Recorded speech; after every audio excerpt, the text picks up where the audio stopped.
This to me is the problem with Democrats in America right now, is we're willing to be complicit to Donald Trump to let this pass through when we have all the leverage right now there is.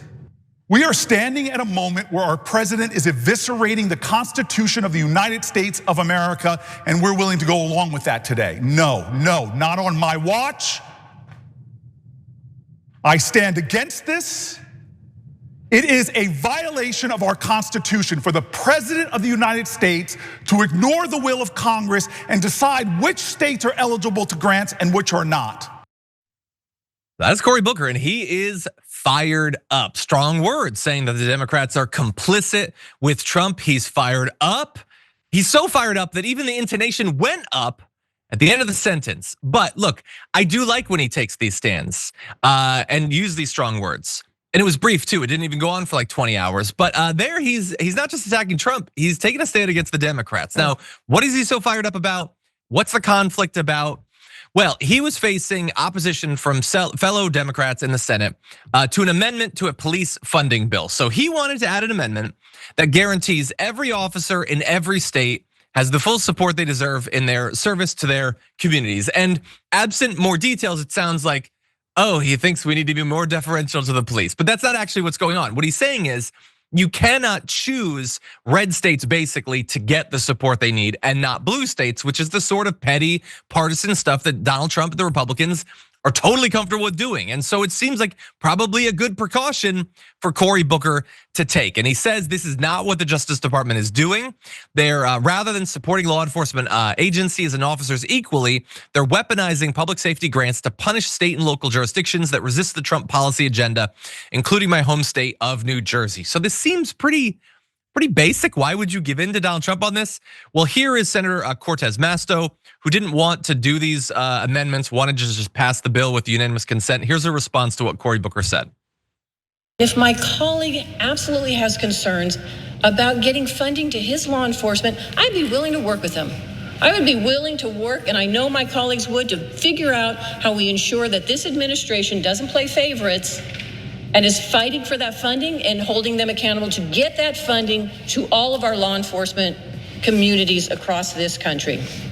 I agree, President Trump's impoundment of funding, it is a serious concern. But tacking on a poison pill language to these bills won't guarantee any additional funding makes it to New Jersey, Nevada, or any other state. Instead, what it will do, it will keep critical bills from passing in the first place. Okay, so that's where I've been an issue. So she's trying to say, this isn't about the grants, so it's not necessary, although putting it into law now would help with the future grants. So again, I don't see how her point makes much sense. But also she said there, it's a poison pill. Why would it be a poison pill to ensure that in all of these states, the police get what they need? And she might say, well, because the Republicans will never support that.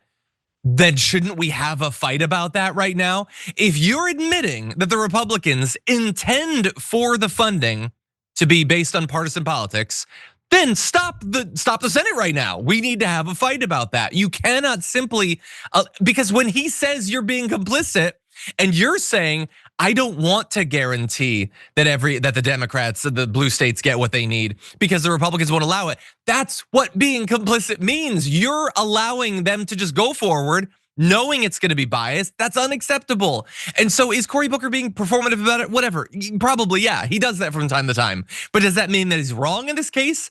It doesn't seem like it. And not just based on what he's saying, but what Cortez Masto is saying. Sharon, what do you think? I agree with you.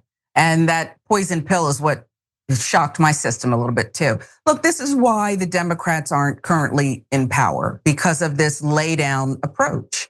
This is a simple matter, right? Do we care about the police and funding or not? Let's just keep it real simple. He's not tacking on a poison pill. He's saying, look, we care, we care.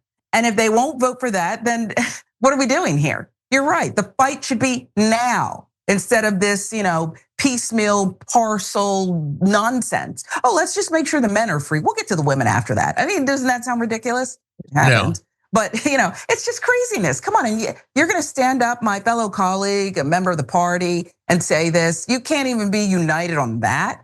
The Republicans just put some crip what you call him? Creeper. Crypt keeper? Right, for lifetime appointment. Crypt creeper works too, though, honestly. He's a lifetime appointment. They were pretty unanimous in that, okay? And you can't even, come on, lady. I know, ma'am. I know. I get that she's like frustrated. She's just trying to get something done at a time when not much gets done, but like maybe there are bigger concerns right now. That's right.